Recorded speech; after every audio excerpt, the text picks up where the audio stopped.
Hello and welcome to Sport Tonight. I'm Cecilia Mogbe in Lagos. Body greetings to you wherever you are in the world joining us in London.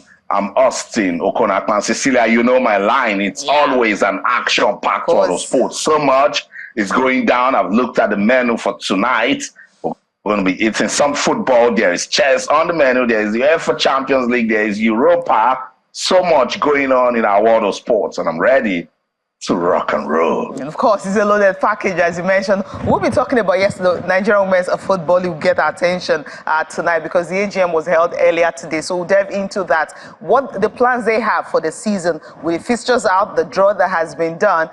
A little bit of lopsided, but we'll talk more about that. And also on the program, yes, we'll talk about the UEFA Champions League, as Austin mentioned. Europa League is also going on live games. Of course, the games have been concluded. We'll talk about that because the two English sides that are playing, they've concluded their games tonight. And of course, don't forget, we'll touch down on what happened yesterday when FIFA said that they will be playing the FIFA World Cup 2030. The 100th edition, centenary edition, they'll be playing it across 3 continents and 6 countries. We'll also touch down on that. But of course, we're going to be starting up with what happened earlier today. But before that, Austin, a quick one. We'll take this out of the way because we'll talk more about it on Friday on the show. That's the D Tigress, the group they're in. You've said it for the Olympic ticket.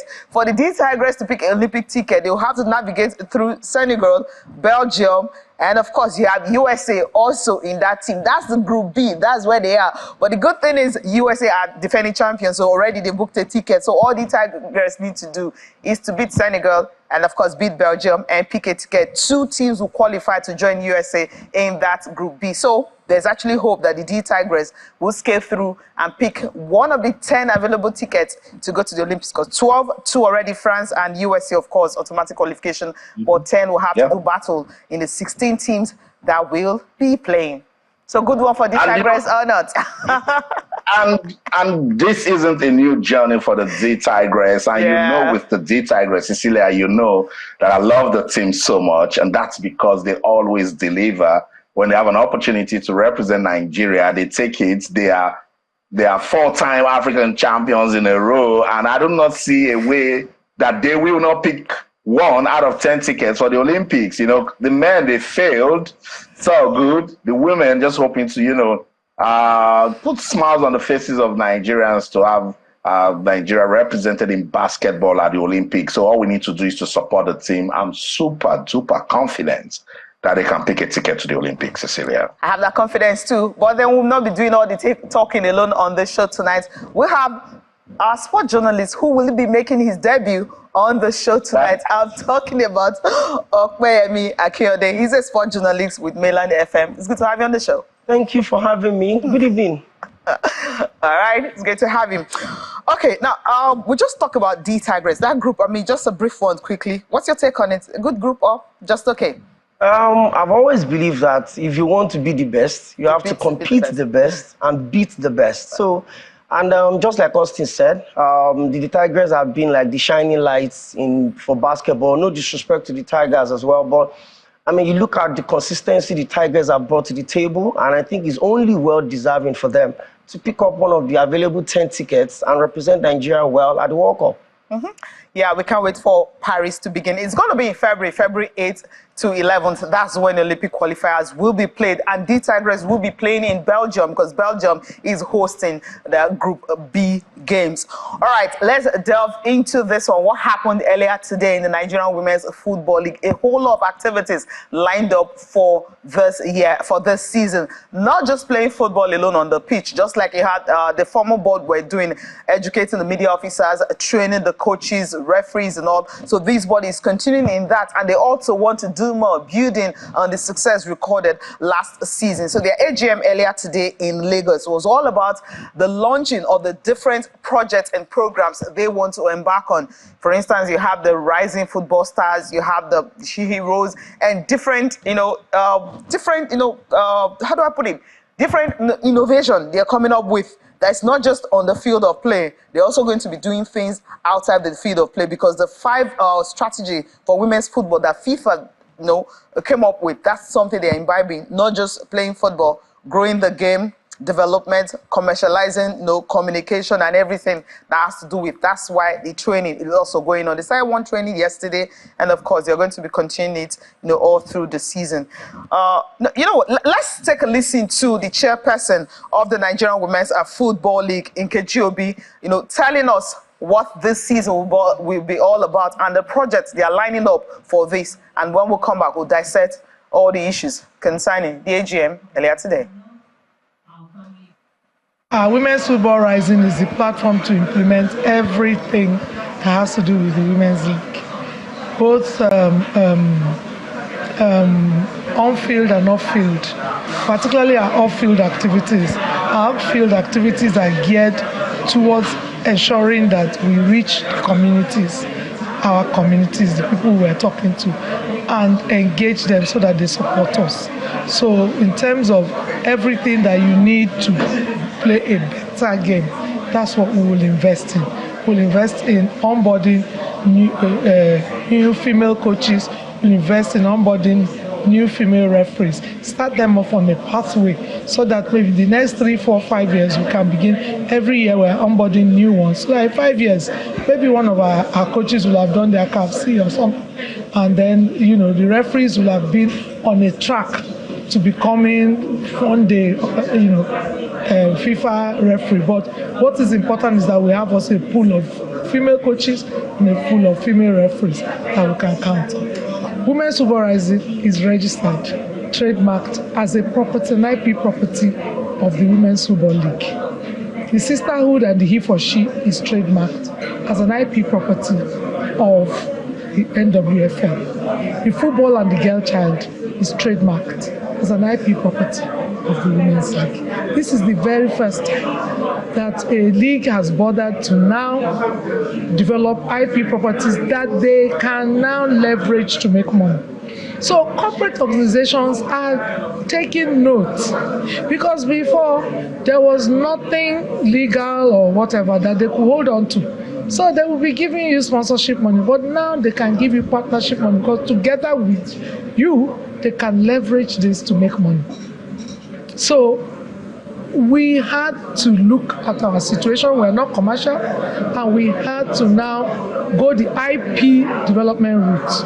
And that's why we took time to register these properties. And now under these properties, everything we're doing, we have about 25 events across the next one season. And those events are based on women's football rights, including all facets of the value chain of sports: merchandising, events, broadcast, content creation, all of them, capacity development, all of them are under women's football rights. So corporate organizations will be right there, and they're taking note. They were waiting for this day. Now we have a basis to say, we have announced at the AGA, this is our next activity. We've done our media briefing, we've done our AGA. The league kicks off November 15th. In between now and then, one or two events will happen, and then almost every month there's an event that may not necessarily have anything to do with playing matches, but more to do with enhancing the value of the league. Enhancing the value of the league. That's what it's all about. Now she has actually itemized all the projects they intend to do, and corporate sponsors definitely have to key in, because what she just mentioned is what I love about it. Fine, we know what the former board did, building a platform, starting the project, and now they've decided, okay, whatever project we're doing, let's trademark it, register with NWFL, and people know that partnership money can come, investors can come, and you have more on that. I love the Women Football Rising, Sisterhood for She, and Football and the Girl Child. We saw what the former board, of course, they did that Football and the Girl Child, with different activities and all. But difference is, trademark, registered with NWFL, so sponsors will not have excuse again. So what do you make of this project you just itemized, concerning the growth of the women's game? I think commercialization has always been a problem for sports, not just football, especially in Nigeria. And I've always said it that until we see the potentials and how much money we can make in all of these sports, we'll just be playing, a surface conversation. We're not serious about it. The Nigerian Women Football League, if you look at how consistent they've been over the last few years, you look at how dominant the Super Falcons have been at the continent, and you'd expect that, such dominance should reflect in the quality of the league, especially women's football. And I've always felt that if you can have a proper structure, if you can have individuals that understand the business side of sports management, football management, these things are not rocket science. They are not casting stones. The people that are doing it in other countries, if you look at South African women's football in the last few years, the level of development they have, the plans that they have. Do you know how much was the takeoff grant for South Africa? How much the government pumped into it? It's a big investment. It's a big investment. We don't even put money into it. Like I asked the last time, how much did the sports ministry, who keeps talking about developing women's football, or even the NFF, put into the women's game?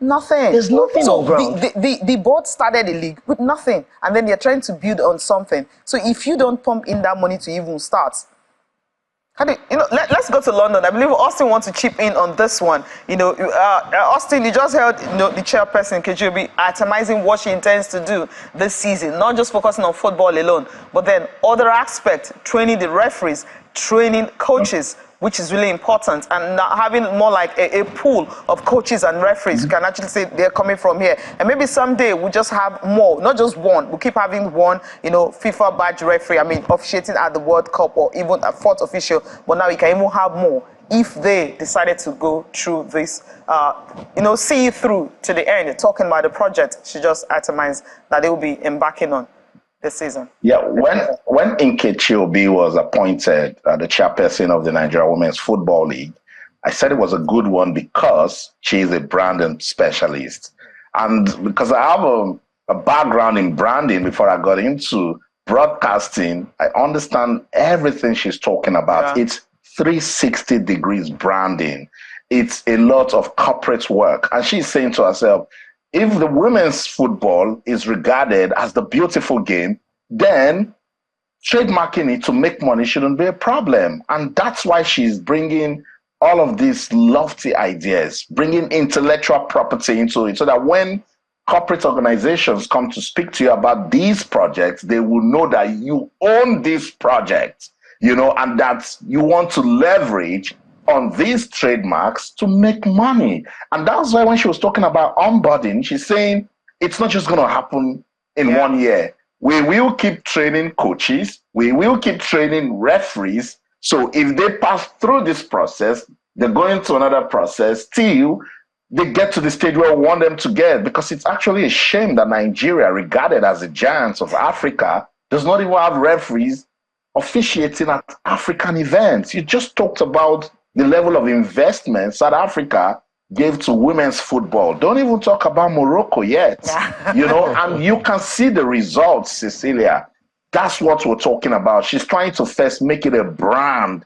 Let it be something that Austin, Cecilia, Okpeyemi or the corporate organizations want to associate with, because they understand where they are going with the brand. And that's very important. Remember, I always remind football administrators in Nigeria that the game goes beyond just picking a ball, drop on the pitch and kick and score goals. Oh, Conference Queens 2, Rivers Angels 3. No, that's what Nkechi Obi is trying to do. That you will always play the football, but what are you doing in branding the game before you kick a football?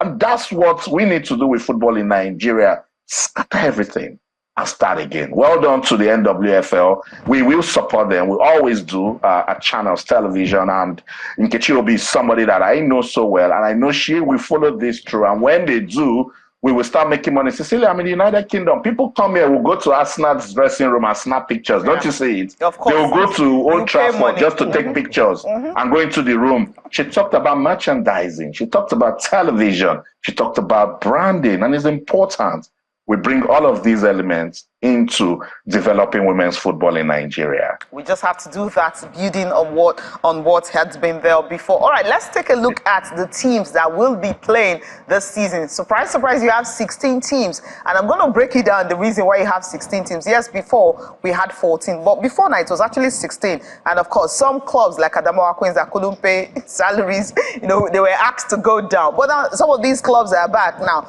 this is what it's looking like in Group A. You have all the northern states, and of course with the inclusion of Royal Queens and Abia Angels. They have Nasarawa Amazons, Heartland Queens, Confluence Queens, Adamawa Queens, Dana's ladies got promoted from the championship side to get here. Niger Ratels, Royal Queens, and Abia Angels. So these are the teams in Group A. Now, go to Group E. Lakeside Queens also got promoted from the championship side, and they're the new Remo Stars, Remo Stars Queens. In case you're asking, that's why you have Remo in the team. Also, they got promoted. Rivers Angels, of course, they're here. Sunshine Queens were runner-up in the championship, and that's why they had to put into vote. The Senate board had to come together to decide, okay, which want to make it 16. Which teams will go, and that's the reason Remo Stars, Sunshine Queens, who finishes runner-up in championship, they are here in Group B. FC Robo Queens, of course, have been there. Edo Queens, Bayelsa Queens. Same thing had happened to Ekiti too, where the runner-ups, that's why they had to be promoted from the championship side to the top flight for them to have the 16 teams that were there before. Delta Queens also complete the team. But then the league is going to be starting November 15. That's when to be starting. I mean, questions are being asked. Why would you have to bring in more teams? Can they manage it? Would they be able to stay on, pay the salaries, do all the things needed to be done? The league is starting, so we don't want any walkover. But I think what we need to do now is to actually ask questions, concerning how did we end up having all the top teams in one group? And maybe, what I mean by top teams, former champions, right? You have Bayelsa Queens, you have Rivers Angels, you have Delta Queens, you have Edo Queens, all in one group. Well, I really don't know the rationale behind the way the grouping was done. Yeah. You make a group really strong, highly competitive, and then you make the other group, just pick whatever you can pick around and all of that. But I think the most important thing for me is that I think women's football in Nigeria would wear a new look, especially with all of the new ideas coming up on board. And if it eventually does, I will be able to sit back and count our gains, but it requires a lot of investment. I mean, you just talked about the fact that some clubs may not even be able to sustain the salaries of players.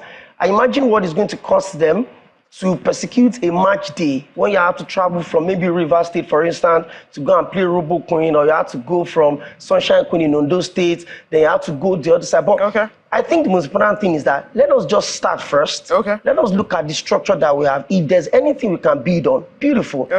I'm really not comfortable with the groupings because I feel a group Group B is actually way stronger than the pool in Group A. But that's exactly how it is. I hope that the November 15th day will not be tentative like we used to see on the other side. No, forget it. Let's not go to NPFL. This is NWFL. So when we say we're starting, we're starting. We should start. That's the difference.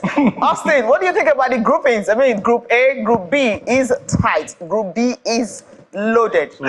It's Group B is a conspiracy. I don't know the club they're trying to take out, but that's the luck of the draw. I like it. And if you take a look at those big teams, Delta Queens are defending champions, Bayelsa Queens in the Edo Queens, Robo Queens, Rivers Angels, Sunshine Queens. And I was saying, what's really going on? Who did this draw, But I mean, it will be good for women's football development. It means we'll see competitive, football, and it will give an opportunity for some of the other guys in Group A. And look, listen, Cecilia, it's not as if Group A is easy. It's tricky, very tricky. And if you take a look at Nasarawa Amazons, no pushover, Heartland Queens can on a good day get the results that they want. Confluence Queens got us talking last season. Remember, they were so close to making it to the Super Six. Adamawa Queens is one team that we've been saying, okay, with good consistency, they can actually get us talking. Niger Ratels. 2 seasons ago, Cecilia, I remember they were the giant killers. They meet teams and then they just give us some shocking results. So I cannot wait for November the 15th. And Okpeyemi just, said the same thing I was thinking about. Let's just hope that date is sacrosanct, that they'll put everything in place for us to have women's football. I think we've stayed too long with everything that the Super Falcons did and the conversations going on around the development of women's football. If we can start the league on time, it will be very good for the development of women's football in Nigeria. Let's go on a quick break. I know we'll still listen to Aisha Falode when we come back. It's Post Tonight on Channels Television. When we return, It's still the beautiful women's game. I will stay with it. So don't go anywhere. Stay.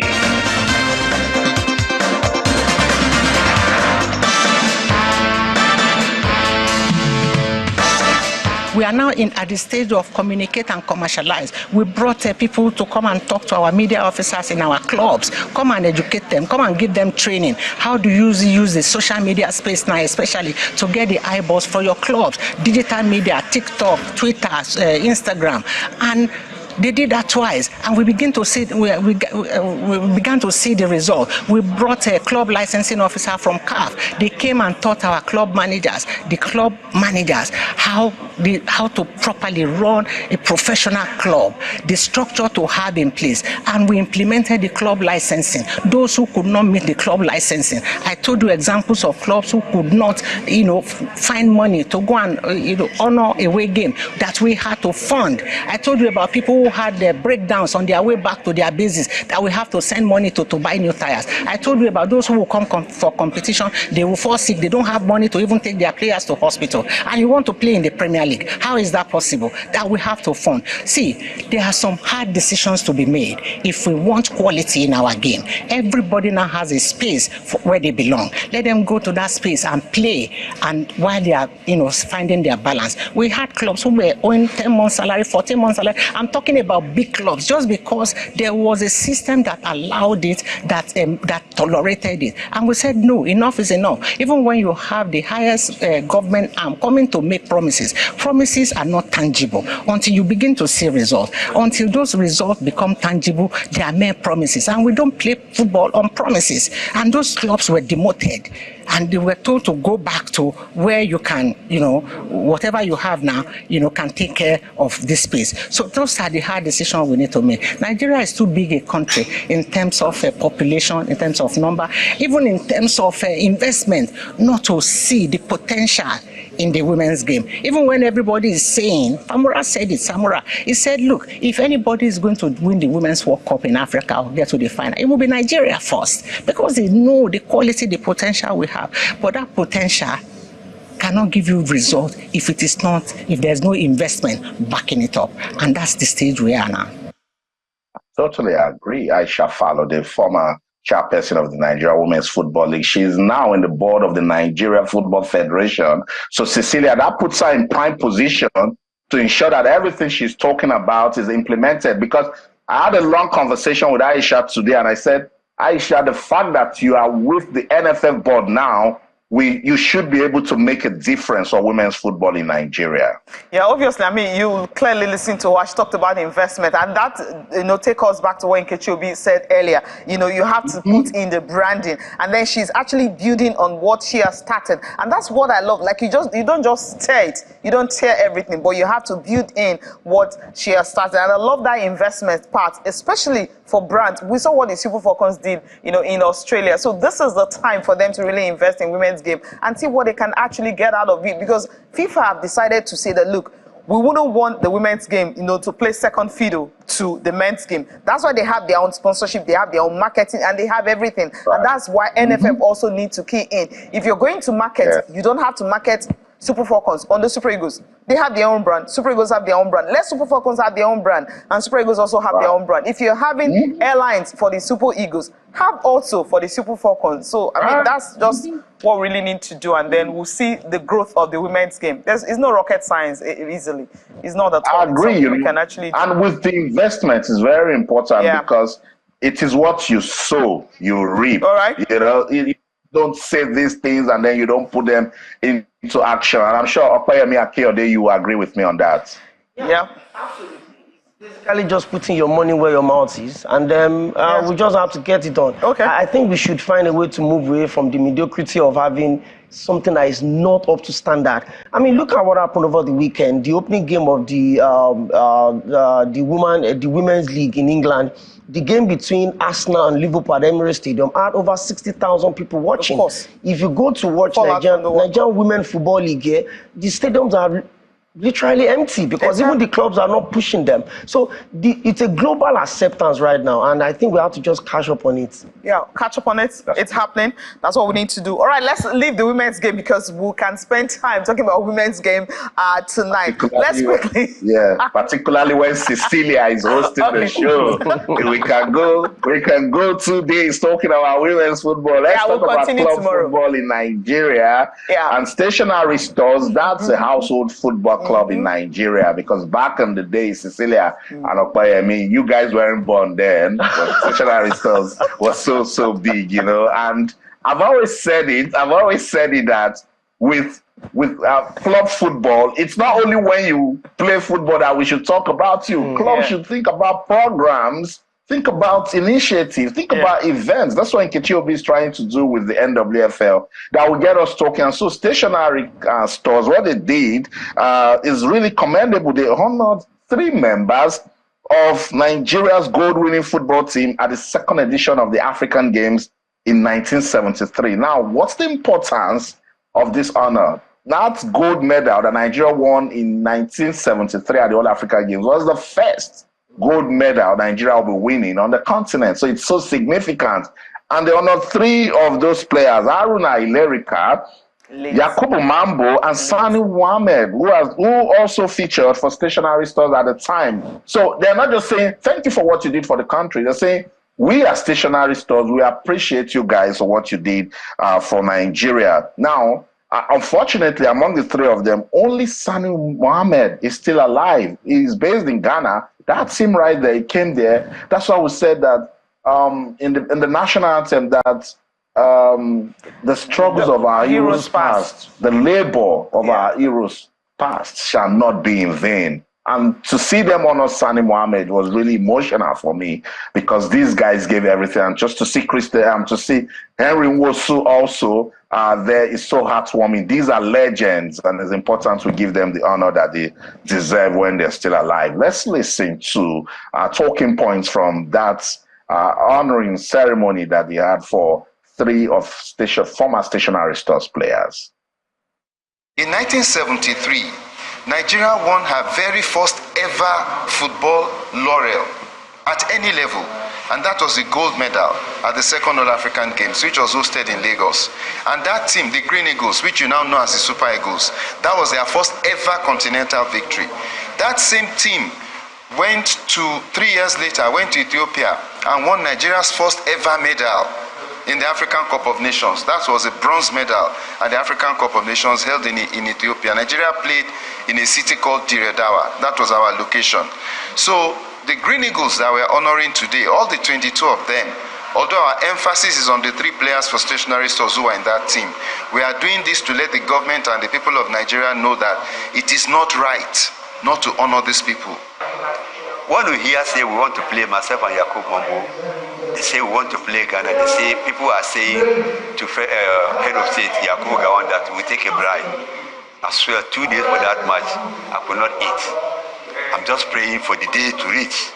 And you know the coach we have by this time, I have believe on me, these 3 of us, George Pende, Yakubu Mambo, Haruna Ilerika, Sani Mohammed. We are the youngest in the team. But the way I will play you, that time we don't play 4-2-4. But now I play 4-3-3, but I cannot hold the wing. So this is, and there's one coach, the Brazilian coach, George Pina. They say that man have do juju against the man because I drop his car to go out. People are saying, you actually, Sani, you actually, you don't dribble too much. Haruna, oh God, we miss coaches, but we miss coaches in Nigeria. But we thank God, this now maybe the federal government can see all this things, he will change. I love it. I love it so much. Just listening to Sani Mohammed, Cecilia and Okpayemi, I was humming it in my mind. The labor of our heroes past shall never be in vain. And they said it that this is a charge to Nigeria as a country, that those of our legends that are still alive, let's take care of them. Let's honor them for everything that they've done for the country.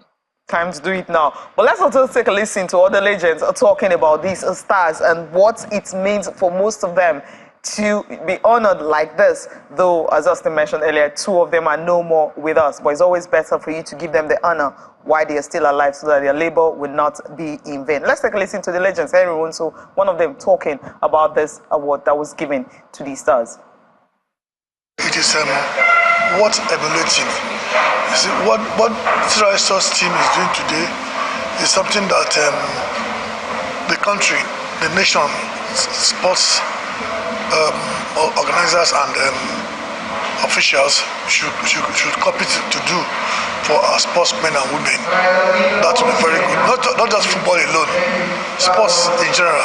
50 years after winning All African Games, we had about 3 players of stationary stores in that team, and then it is the responsibility of the Lagos state government or federal government to recognize those people. But since stationary store supporters are taking up the challenge, I think it is a laudable achievement which we should all praise. America is a legend.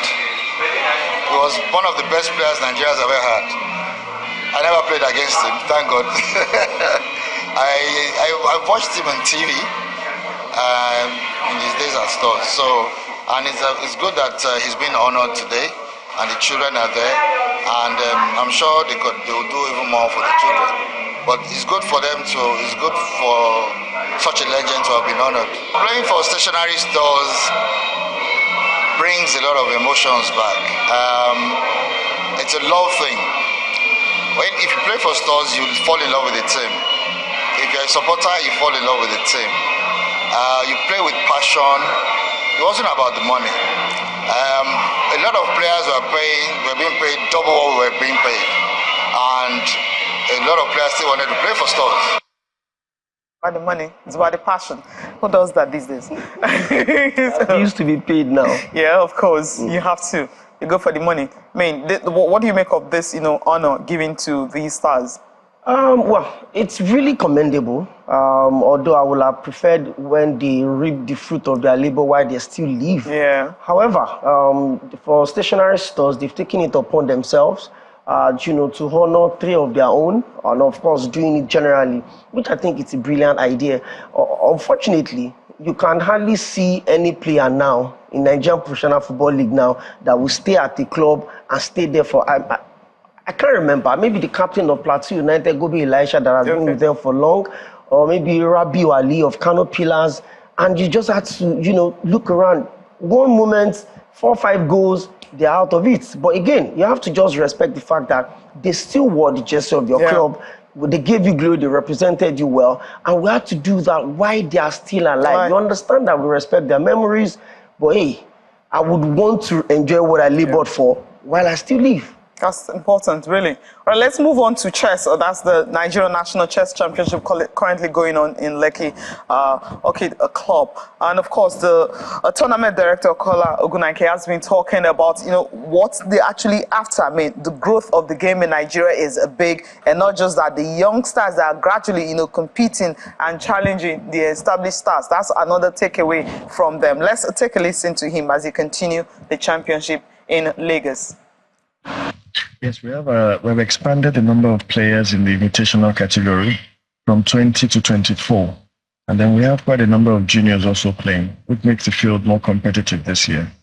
Yes, we have a good turnout this year. We're happy that the event is gaining ground. It's considered the elite event in Nigerian chess at the moment, a top flight.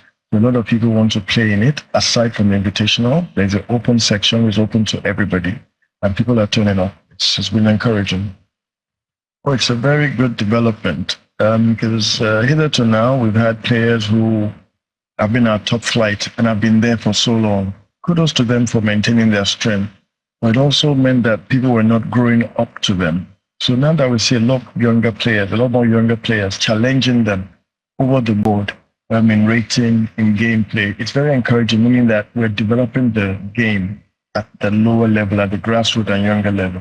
Which I know when you have younger people playing, they bring a lot more creativity, strength, and another perspective to the game. So we're happy that they are there. In the invitational section, we have 6 juniors. and 6 older players. So it's a kind of balance. And we're seeing, and they're not being pushed over right now. They're winning some games, they're drawing some, they're losing some. So it's very encouraging again, that aspect. The growth, that's what we want to see. You have the established stars and the younger ones, challenging against each other. And of course, you're not seeing proper beatdown, but then trying to be at par. Yeah, and I think it's a brilliant idea. We have football as what everybody runs to. But then I think, as it's been done in other countries, you look at the potentials you have in other sports. Chess is a big deal. Mm-hmm. It's a game of mental strength. It's a game that requires a lot of concentration, and it makes a lot of sense when you catch them really young, build up that energy, allow them to have focus when they think, concentrate, make radical decisions, and in a way, it kind of, take us away from the full concentration we have on football. Let us look at other sports that can bring glory to us, and you need to give a lot of credit to this organization. The government cannot do all of these things alone. So people have to be responsible, corporate social responsibilities, partnership with the government, so that we can also, reap all of these results on other sports and not just focus on football alone. It's really key. All right, talking about football, that's where we're going in next. We'll be talking about Europa League completed results from Europa League. When you see some teams playing, you'll be wondering, Liverpool is also one of those teams there. But then let's just take a look at the teams, the result that have been completed so far. Freiburg and West Ham United. West Ham won by 2-1. Topolo and Olympiacos, it ended 2-2. And AEK Anthems and Ajax, it was 1-0. Ajax Champions League team, but then they are here. Marseille, Olympique Marseille and Brighton. Now, Brighton were 2 goals down. Somehow, they were able to draw the game. That's taking a look at the result from Group B. Austin, just a quick one from you. I don't know, Liverpool, what's up with them? How far are they going in this one? I think that game, Liverpool, at the moment, they are 1 goal up against Union. The game is in its 80th minute. It's been kind of a nervy, encounter. You'd expect Liverpool to come all out guns blazing in this one at Anfield. But this is the Europa League where you just, who is that team and how are they getting this result? For instance, I said it last week, Cecilia, Brighton will meet the big teams in the English Premier League and humble them. Now they are struggling in the Europa. Remember, they lost their first game, and now today they play 2-2, so they put them at the bottom of that Group B. They're struggling, but good win for West Ham United. They bounced back against Topolo in their first game to win 3-1, and today they won again 2-1 away from home. So good win for West Ham. An interesting game going on now. Slavia Prague, they are humiliating FC Sheriff at home, 6-0. I remember what Sheriff came to, what they did against Real Madrid. They can't do that in Europa League. Somehow, it's always hard when you're meeting bigger teams. Well, that's Europa League for you. Somehow, it's difficult for some of those big teams or even smaller teams to make it out because there's so many teams to play. Even there's some names that you'll be wondering,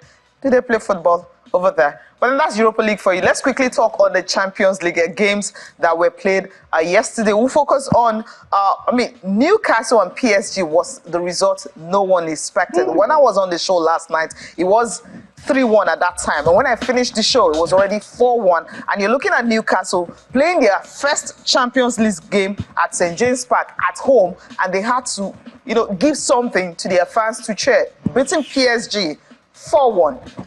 Well, I think they just took inspiration from the first leg. They played a goalless draw away at AC Milan. And in fact, they were lucky not to have gone down in the first half, but they grew into that game. It's always very careful. You want to go into it. They've not played the Champions League football in over 20 years.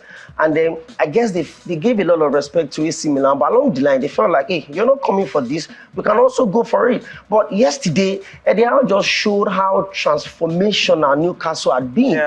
You look at the energy. You look at the starting lineup of PSG. You look at the attacking option: Kylian Mbappe, Ousmane Dembele, Kolo Muani, and you feel like, it's going to be a slaughter lab at the St. James's Park. But the atmosphere yesterday night was electric. It was huge. The Tones Army kept making noise.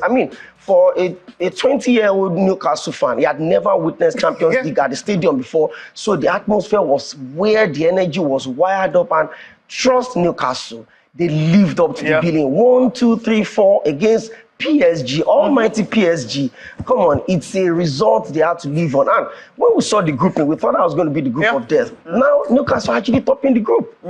It's against still what the a lot of group people of didn't death. think. Doesn't change. Austin is still the group of death. Eddie Howe, he understands how to actually beat big teams, right? That's what. No, I mean, the sweet thing about this Newcastle win is that the local boys turned up. Sean Longstaff and Dan Brown, they are Newcastle products, and they turned up big time. Alan Shearer was at the stadium and he was over the moon. The media in England, they've been over the moon also with this win that Newcastle recorded over PSG. Let's listen to Eddie Howe. It was a difficult game tactically. I thought it was two very good teams going up against each other, and I thought we had to try and unbalance them. We had to try and make it difficult for them to build from the back. We knew they would. You know, that's their style. That's the philosophy of a brilliant manager. And so we had to try and unsettle them, and I thought our crowd helped us do that. I thought we delivered a really good pressing performance. As you say, we were man for man at the back against elite players, but for me, that's our best way. Especially here, that's our best way to be successful. But the players deserve a lot of credit for how they implemented that. But I thought it was an even game. I thought they had some moments where they hurt us. I thought we had some moments where we hurt them. I thought we scored the goals at good times. Delighted with the players that scored, for their individual sort of recognition. But to score 4 goals, it wasn't necessarily something that we expected to do. But I'm just delighted that we were able to do that in front of our supporters. And I think it's a really special night. I really do respect the people, the Geordies, as you say, that have had sort of lifelong associations with the club and understand what it means to play for Newcastle. Have a unique experience, really.